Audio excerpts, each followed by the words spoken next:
Hi, I'm David. Hi, I'm Jelena.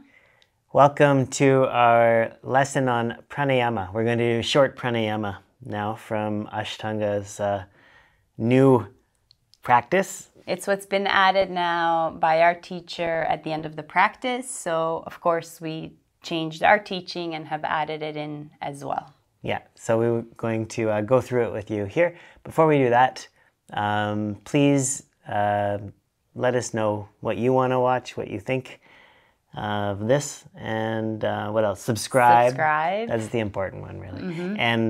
And like. Maybe share. Maybe send it to a friend. Mm-hmm. Mm-hmm. Yeah. Okay. So this is called Nadi Shodhana. Nadi Shodhana means purification of the nadis. Nadis it can be like nervous system, but nadis aren't really your nervous system. They're these little tubes that carry prana, your life force, through your body. And actually, there's many different traditions of pranayama and different teachings. So I know a bunch of you are going to write to me and tell me that this isn't Nadi Shodhana, this is something else. I know. This is what my teacher calls Nadi Shodhana. And it's not a very intense pranayama, breathing exercise. It's something that'll balance your energy out. So you can do it any time of day. It's really good for you. Very accessible. In our practice, in Ashtanga, we do it at the end, just after we do Padmasana, sitting for 10, and right before Utplatihi, lifting up. We've inserted this. Which is kind of like a nice break. Just before you got to hold. Just before the torture of Utplatihi. Utplatihi, yeah. Mm-hmm. Let you get everything balanced before you throw it off again. Mm-hmm. And I really do like the change. Not that it matters. Not that it matters whether I like it or not. But I do like the calming side of it just towards the very end of the practice. I find it really useful. Yeah, I agree. Yeah. It seems like a particularly good moment to do these types of practices too, because there's a lot of energy in your body. Right, yeah. Help settle everything and kind of... Yeah, and they're more powerful too, I don't know. So what you need to know, you need to ideally sit in lotus, Padmasana. By no means the only way you can do it though. You can sit in this kind of a half lotus position or Sukhasana, you just cross your ankles. If you need to be able to sit straight, you could also sit on a cushion or something like that. Be comfortable, but don't lean against the wall. Ideally, unless you absolutely have to. Try to be a little bit active in your position, holding your back straight, holding your shoulders over your hips, and keeping your head in line with your shoulders.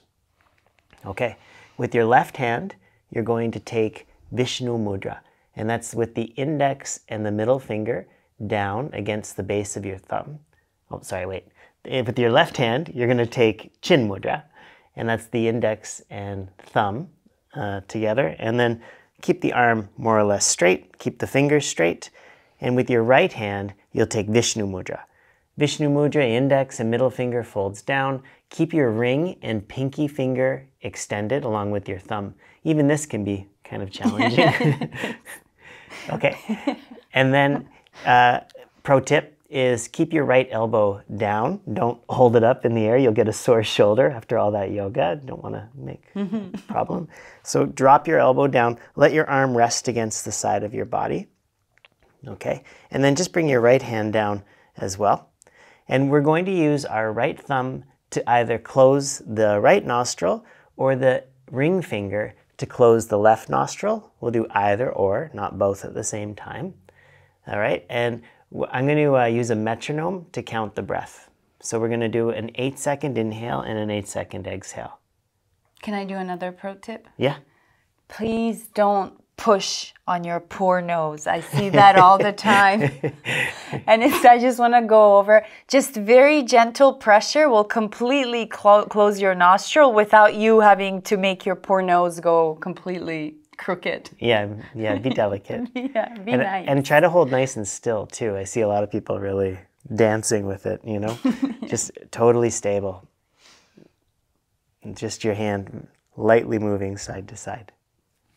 Okay, so we'll start with the drum beat now. Sitting up nice and straight, nice and tall, just exhaling. And prepare your right hand, close the right nostril, inhale through your left. Nice and easy, keep inhaling. And then close the left and exhale through the right. Soft, steady breathing. And then close the right, inhale left.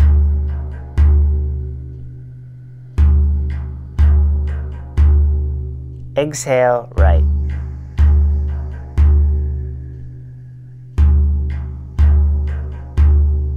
Inhale left.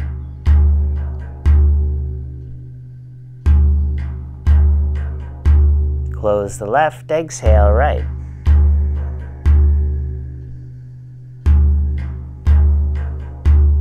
Close the right, inhale left.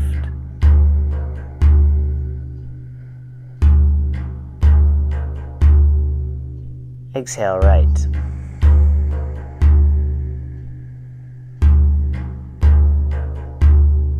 Inhale left.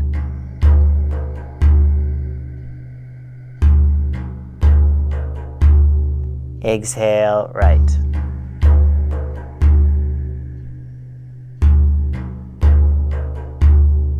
Inhale left.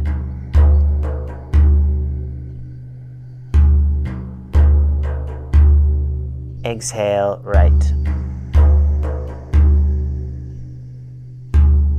Now keep your hand in that same position. Inhale right.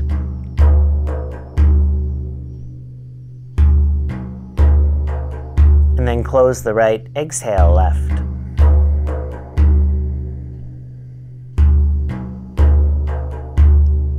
Inhale right.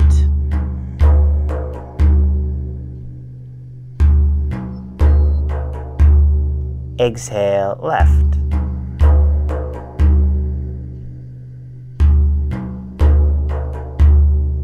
Inhale right.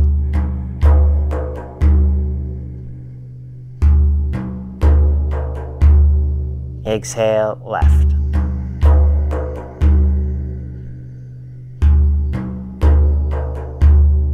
Inhale right.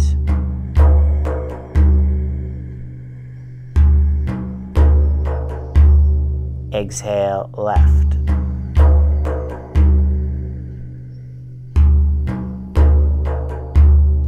Inhale right.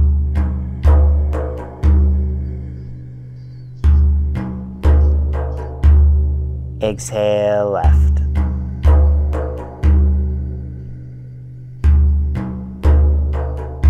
Last one, inhale right.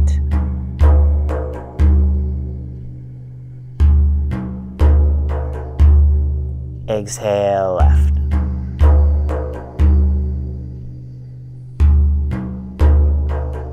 Good, and then bring your right hand down. Now let's just do Utklitihi, just to kind of put it in. No, just joking. So that's the pranayama. We did 6, inhale through the right, exhale through the left, and then 6 on the other side. Inhale through the left, exhale through the right, and then inhale through the right, exhale through the left. And again, we do 6 because our teacher teaches it that way. Yeah, there can be there's so many different ways to do this. But this is the way that it's being taught now in Mysore. All right, well, let us know what you think. And try it. Try integrating into your practice, or do it outside of your practice too. It's a great way just to balance things out. Yeah, this one is great because it's so gentle that even if you've eaten or you've just had coffee, like your stomach doesn't need to be empty for you to be able to do this pranayama. So that makes it really great. Yeah. Okay, thanks for watching. Bye. Bye.